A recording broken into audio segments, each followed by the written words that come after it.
China is investing trillions of dollars to build massive infrastructure projects in Asia and all around the world. In today's video, we'll be taking a look at the most impressive projects they've undertaken. So join me as we take a look at 15 of the biggest and most impressive Chinese megaprojects. Number 15. Danyang Kunshan Grand Bridge. As far as bridges go, few have been quite as impressive as the Danyang Kunshan Grand Bridge. Opened in 2011, it's a 164-kilometer-long viaduct on the Beijing-Shanghai high-speed railway. While it came in at a ridiculously high cost of $8.5 billion, it stands apart for being the longest bridge in the entire world. Yet beyond its world record, what's interesting about the bridge is that it's also super stable, as it was built to withstand typhoons and magnitude 8 earthquakes, making it a dependable link between the cities of Shanghai and Nanjing. Yeah, so I'd say that this massive piece of infrastructure is truly impressive. Number 14. The Shanghai Urban Rail Expansion. Having well-functioning public transit is a must for any city, and the Chinese city of Shanghai seems to be expanding its facilities in style. That's because it's currently undergoing an expansion that will see the addition of 6 subway lines and 3 intercity railways. First started in 2018, the project aims to add a total of 286 kilometers worth of track, with the hope being that this expansion will create better connections between Shanghai's 2 airports and 2 major railway stations. However, in order to carry this out, the slated cost has been a cool $44.2 billion, and the expansion will not likely be completed until 2023. Yet once completed, I'm sure that it will make traveling around Shanghai much easier and quicker. Number 13. The Mombasa-Nairobi Standard Gauge Railway. In the past, it would take upwards of 9 hours by bus or 12 hours by rail to get from the Kenyan port of Mombasa to the capital of Nairobi. However, in May 2014, China agreed to finance a $3.2 billion railway between the two in order to cut down on this travel time.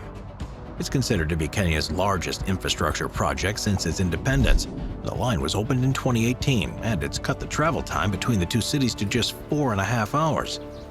From a results standpoint, the 470-kilometer railway has been quite the success, as it reportedly boasted a 96.7% seat occupancy for passenger trips, while also carrying 600,000 tons of cargo in its first year. However, Kenya has nonetheless been struggling to make the loan payments, and only time will tell whether or not Kenya will be able to in the future. Number 12. Angola International Airport. While Angola's capital city of Luanda may be nowhere close to China, it's at the fringes of China's Belt and Road Initiative, and as such, it's been the benefactor of generous Chinese loans. And one of these loans has been used to finance the construction of the new Angola International Airport. You see, the existing 4 de Fevereiro airport is 67 years old and in dire need of replacement. And so in 2003, construction began on a new $3.8 billion facility that's been completely financed by China. The idea is that it will feature 2 long runways and will be able to receive up to 15 million passengers per year. Now, while the airport was supposed to be completed in either 2015 or 16, chronic delays due to financial constraints have slowed down the project, and it's now projected to be completed in 2022. On this end, I just hope that this 7-year delay will be over soon. Number 11. The Chongqing Kunming High-Speed Railway. It is becoming more and more common for developed countries to install high-speed railways, and the one being built in the Chinese cities of Chongqing and Kunming are no exception. They're slated to cost $20.5 billion. The railway will be about 700 kilometers in length, and the trains will hover thanks to extremely strong magnets that are installed in the tracks. The idea is that trains on the line will be able to reach speeds of up to 373 kilometers per hour, and this should allow trains to get between the 2 cities in as little as 2 hours, which is far faster than the 4.5 to 5 hours that it takes as of now. So yeah, it will be a highly used line once it's completed in 2025.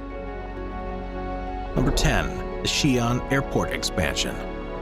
With a population of about 8.5 million people, the Chinese city of Xian is absolutely massive, and as such, it handles a grand total of about 44.7 million passengers per year. However, this 30-year-old airport isn't well enough equipped to deal with such a high volume of passengers. So in order to improve the airport, the Chinese government has decided to invest $6.8 billion into expanding it. The plan is to add 2 terminals, 3 runways, a 350,000 square meter ground transportation center, and an integrated subway station. The idea being that this should increase cargo capacity to 1 million tons and passenger capacity to 83 million by the time the expansion is completed in 2030. For reference, this would allow the Xian to handle more passengers than London's Heathrow Airport, and as such, I'd say that this expansion is truly an impressive feat. Number 9. Hambantota Port. Sri Lanka isn't exactly a country that's known for its strong economics, but the Chinese-funded Hambantota Port is supposed to change that perception. It was opened in 2010, and while the entire project has cost about $8 billion, it's given Sri Lanka a deep-water multi-purpose port that should allow it to benefit from international trade. However, so far the results have been disappointing. From 2010 to 2015, the port recorded losses every year, and in 2016 the profits barely surpassed $1 million.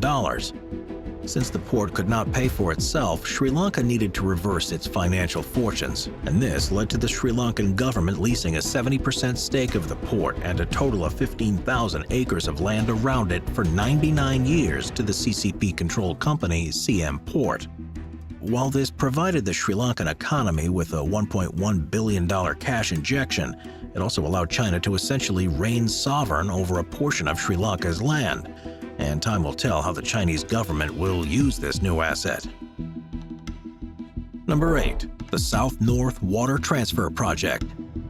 While China has many geographical problems due to its immense size, one of the largest surrounds its uneven supply of fresh water. After all, while the north of China is home to almost 50% of China's population and a large portion of its industry, it only has about 20% of the country's water resources.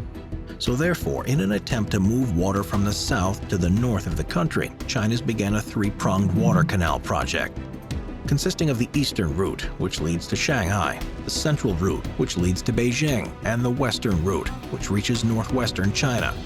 The hope is that once completed in 2050, it will transport 44.8 billion cubic meters of water annually to the population centers of the drier north.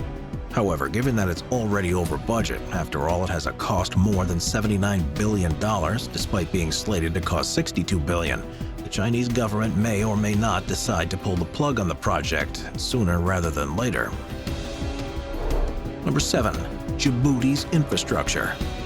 Djibouti is one of Africa's smallest countries, and while it doesn't have much in the way of natural resources, it has an excellent geographical position. After all, Djibouti commands access to both the Red Sea and the Indian Ocean, and links Europe, the Asia-Pacific, the Horn of Africa, and the Persian Gulf.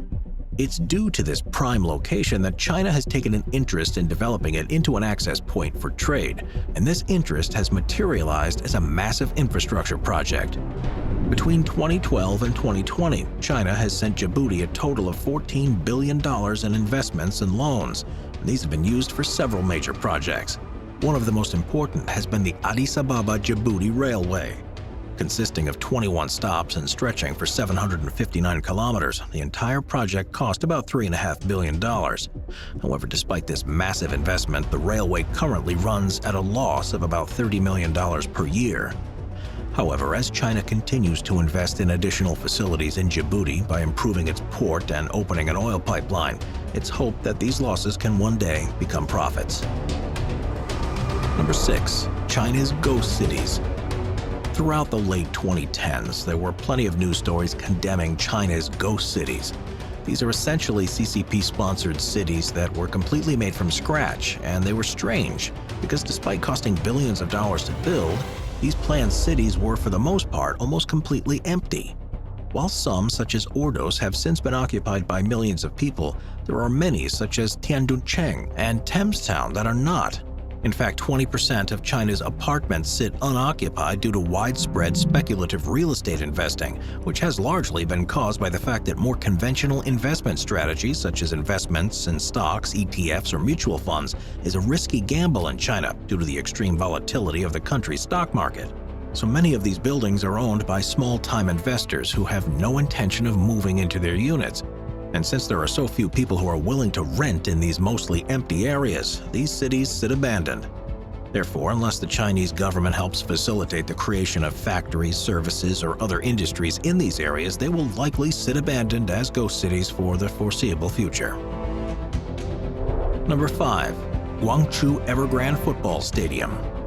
While China may not be known for its soccer culture, the Chinese government has been trying to make the sport more mainstream, and this push has been behind the creation of the Guangzhou Evergrande Football Stadium.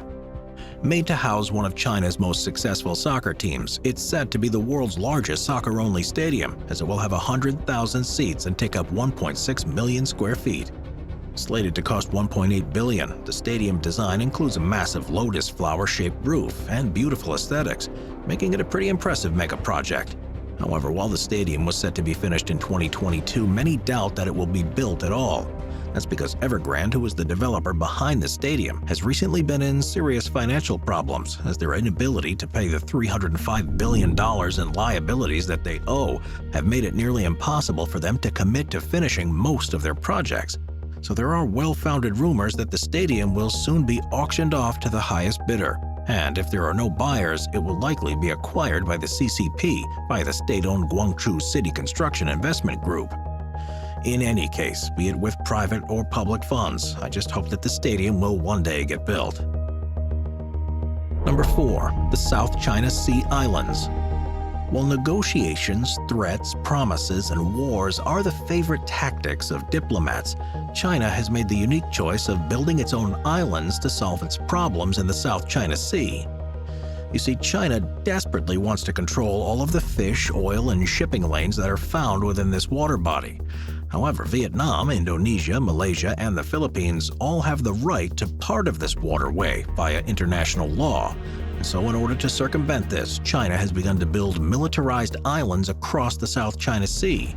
The idea here is that if China can build and occupy these islands, they'll become the official Chinese territory. This would not only make their surrounding waters Chinese, but if militarized, would also allow the Chinese to attack foreign ships that entered the waterway. Coined as the Great Wall of Sand by American Admiral Harry Harris, Chinese buildup in the area consists of the creation of new forts on existing islands, and the creation of new islands by dredging up sand and piling it into massive clumps. These islands are then filled with jet fighters, battleships, and other military vehicles, allowing the Chinese to harass neighboring countries into submission. However, only time will tell whether or not these artificial islands will succeed in accomplishing China's goals in the region. Number 3. Chengdu Tianfu International Airport. While the city of Chengdu, China may not be all that familiar to those from the West, it happens to be one of China's most important industrial centers. However, at the moment, this 18 million-strong city of Chengdu is served by just one airport, with this hub being responsible for the movement of about 55.9 million passengers in 2019, making it one of the 25 busiest airports in the world and the 4th busiest in all of China. As a result, the CCP has decided that Chengdu was in need of a new airport, and in June of 2021 they finally completed the Chengdu Tianfu International. Located 51 kilometers southeast of Chengdu's city center, this new airport has 6 level 4F runways, 2 terminal buildings, and the capacity to facilitate 80 to 100 million people per year. The airport's been built in the shape of a sunbird, which is a mythical creature that's a mascot of sorts for the city. And this giant sunbird covers an area of 330,000 square meters, which is the equivalent to approximately 46 standard football fields. To top this off, the airport has 5 floors above ground and 2 below, with these being filled with restaurants and shops so that travelers can wait for their flights in luxury. So yeah, I'd say that despite this airport coming in with a hefty $11 billion price tag, it was certainly worth the money. Number 2. The Jakarta-Bandung High-Speed Railway. Indonesia is one of Southeast Asia's most important emerging economies, and so it should come as no surprise that China has made the country an important part of its Belt and Road Initiative. The plan is for this 142-kilometer-long railroad to connect the country's largest cities of Jakarta and Bandung. And while this $8 billion project was delayed thanks to COVID-19, it is currently about 80% complete and expected to be finished by late 2022. Now, the cool thing about this railway is that it will make it far easier to get between the two cities, as while the current journey takes about 3 hours, this new train will cut that time frame down to just 30 minutes. As such, it will likely be an extremely important piece of infrastructure once it's finally up and running. However, what's interesting about this project is that it was the subject to an intense geopolitical contest. That's because when the track was still in its planning phase, both Japan and China hoped to build the railway with their own technology in a bid to exert their influence over the country. While the Japanese proposal offered a faster, albeit more expensive train line, China's offer was far more attractive. That's because while China proposed a slower train, it was also much cheaper, and to sweeten the deal, the Chinese government promised to pay for the entire project and not force the Indonesian government to guarantee the project with loans in case it went over budget. As a result, Indonesia chose the Chinese over the Japanese. While this seemed like a great idea at the time, it's been a bit of a nightmare as the Chinese rail line has been delayed and has gone over budget, and this has compelled the Indonesian government to scrap the old agreement and fork over a payment that, according to the South China Morning Post, is at least $287 million. Yet only time will tell whether or not this will be enough to cover the rest of the project's costs. Number 1. The Three Gorges Dam. Of all the Chinese megaprojects to have been completed, few have been quite as controversial as the Three Gorges Dam. It was constructed between 1994 and 2012 at a cost of over $31 billion, and it is an impressive engineering feat. After all, it is the world's largest and most powerful power station, as it produces between 75 and 115 terawatt-hours of energy per year. Yet, while it may seem pretty impressive, the Three Gorges Dam has also created a lot of problems. You see, in order to create a large enough water reservoir, an 1,100 square kilometer tract of land had to be completely evacuated. Since this area was home to about 1,600 villages, 140 towns, 13 cities, and somewhere between 1.3 to 2 million people, this led to a massive migration of people, and due to government corruption, very little of the compensation money that was meant to go towards these victims ever made it to their pockets. Additionally, it should be noted that in an ecological sense, the effects of the Three Gorges Dam were absolutely catastrophic. That's because the flooding of such a large area of land and the damming of the natural flow of the river led to the extinction or near extinction of hundreds of species, with the most notable including the likes of the Chinese river dolphin, Chinese alligator, and Chinese tiger. This flooding led to the complete destruction of almost 1,300 historical sites, with one of the most prominent being the nearly 2,000-year-old Zhangfei Temple, which was ultimately deconstructed and moved to higher ground. Yet perhaps worst of all has been the dam's geological impact. Due to its sheer size, it's put pressure on the tectonic plates underneath it, and this has made earthquakes about 30 times more prevalent in the area. And China's Ministry of Land Resources even admitted in 2012 that there had been, quote, 70% more landslides and bank collapses in the area than had been predicted, end quote. When you further consider that the dam was made with substandard concrete and that the water in its reservoir almost overflowed its banks in 2020, it's not hard to see why many experts believe that this megaproject may one day collapse. Watch our binge-watching playlist if you'd like to watch all of our most popular top 15 videos. Grab a drink, grab a snack, and get ready to binge.